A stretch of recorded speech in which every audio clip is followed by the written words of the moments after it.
ಭಾರತೀಯ ಗಣರಾಜ್ಯೋತ್ಸವ ಪ್ರತಿ ವರ್ಷದ ಜನವರಿ 26ರಂದು ಆಚರಿಸಲಾಗುವ ದಿನಾಚರಣೆ. ಭಾರತೀಯ ಸಂವಿಧಾನ ಜಾರಿಗೆ ಬಂದು ಭಾರತವು ಗಣರಾಜ್ಯವಾದದ್ದು ಜನವರಿ 26, 1950ರಂದು. ಇದರ ಪ್ರಯುಕ್ತ ಈ ದಿನವನ್ನು ಗಣರಾಜ್ಯೋತ್ಸವವಾಗಿ ಆಚರಿಸಲಾಗುತ್ತದೆ. ಜನವರಿ 26 ಭಾರತಾದ್ಯಂತ ಸರ್ಕಾರಿ ರಜೆ ದಿನ. ಸಾಮಾನ್ಯವಾಗಿ ಪ್ರಾಥಮಿಕ ಪ್ರೌಢಶಾಲೆಗಳಲ್ಲಿ ಇದರ ಪ್ರಯುಕ್ತ ಕಾರ್ಯಕ್ರಮವನ್ನು ಹಮ್ಮಿಕೊಳ್ಳಲಾಗುವುದು. ಇದಲ್ಲದೆಯೇ ನವದೆಹಲಿಯಲ್ಲಿ ಭಾರತ ಶಸ್ತ್ರ ಪಡೆಗಳು ಪ್ರಭಾತ ಭೇರಿ ನಡೆಯುತ್ತದೆ ಮತ್ತು ದೇಶದೆಲ್ಲೆಡೆ ಜನರು ಹೆಮ್ಮೆಯ ಜೊತೆಗೆ ಈ ದಿನವನ್ನು ಆಚರಿಸಲಾಗುತ್ತದೆ. ಇತಿಹಾಸದ ಪ್ರಕಾರ ಆಗಸ್ಟ್ 15, 1947ರಲ್ಲಿ ಭಾರತ ಸ್ವಾತಂತ್ರ್ಯವಾದ ನಂತರ ಆಗಸ್ಟ್ 29ರಂದು ಡಾಕ್ಟರ್ ಅಂಬೇಡ್ಕರ್ ಅವರ ನೇತೃತ್ವದಲ್ಲಿ 2 ಸಮಿತಿಯ ನೇಮಕಾತಿಯನ್ನು ಮಾಡಲಾಯಿತು. ಈ ಸಮಿತಿಯು ಸಂವಿಧಾನದ ಕರಡು ಪತ್ರವನ್ನು ತಯಾರಿಸಿ ನವೆಂಬರ್ 2, 6, 1949ರಂದು ಅಂಗೀಕರಿಸಲ್ಪಟ್ಟಿದ್ದು, ಅನೇಕ ಪರಿಶೀಲನೆ ಮತ್ತು ತಿದ್ದುಪಡಿಗಳ ನಂತರ ಜನವರಿ 26, 1950ರಂದು ಭಾರತದ ಸಂವಿಧಾನ ಜಾರಿಗೆ ಬಂದಿತು.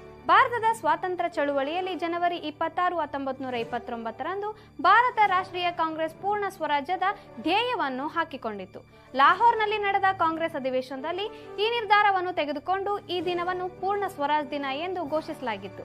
ಇದೇ ಕಾರಣಕ್ಕಾಗಿ ಸ್ವಾತಂತ್ರ್ಯ ನಂತರ ಭಾರತದ ಸಂವಿಧಾನವನ್ನು ಈ ದಿನದಂದೇ ಜಾರಿಗೆ ತರಲಾಯಿತು.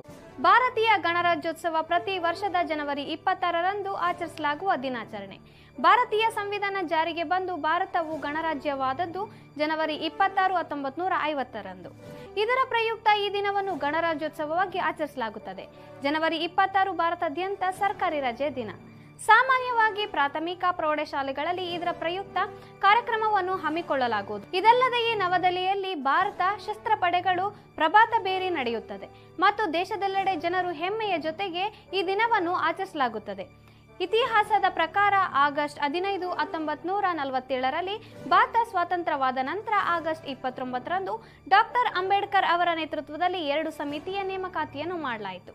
ಈ ಸಮಿತಿಯು ಸಂವಿಧಾನದ ಕರಡು ಪತ್ರವನ್ನು ತಯಾರಿಸಿ ನವೆಂಬರ್ 2, 6, 1949ರಂದು ಅಂಗೀಕರಿಸಲ್ಪಟ್ಟಿದ್ದು, ಅನೇಕ ಪರಿಶೀಲನೆ ಮತ್ತು ತಿದ್ದುಪಡಿಗಳ ನಂತರ ಜನವರಿ 26, 1950ರಂದು ಭಾರತದ ಸಂವಿಧಾನ ಜಾರಿಗೆ ಬಂದಿತು. ಭಾರತದ ಸ್ವಾತಂತ್ರ್ಯ ಚಳುವಳಿಯಲ್ಲಿ ಜನವರಿ 26, 1929ರಂದು ಭಾರತ ರಾಷ್ಟ್ರೀಯ ಕಾಂಗ್ರೆಸ್ ಪೂರ್ಣ ಸ್ವರಾಜ್ಯದ ಧ್ಯೇಯವನ್ನು ಹಾಕಿಕೊಂಡಿತು. ಲಾಹೋರ್ನಲ್ಲಿ ನಡೆದ ಕಾಂಗ್ರೆಸ್ ಅಧಿವೇಶನದಲ್ಲಿ ಈ ನಿರ್ಧಾರವನ್ನು ತೆಗೆದುಕೊಂಡು ಈ ದಿನವನ್ನು ಪೂರ್ಣ ಸ್ವರಾಜ್ ದಿನ ಎಂದು ಘೋಷಿಸಲಾಗಿತ್ತು. ಇದೇ ಕಾರಣಕ್ಕಾಗಿ ಸ್ವಾತಂತ್ರ್ಯ ನಂತರ ಭಾರತದ ಸಂವಿಧಾನವನ್ನು ಈ ದಿನದಂದೇ ಜಾರಿಗೆ ತರಲಾಯಿತು.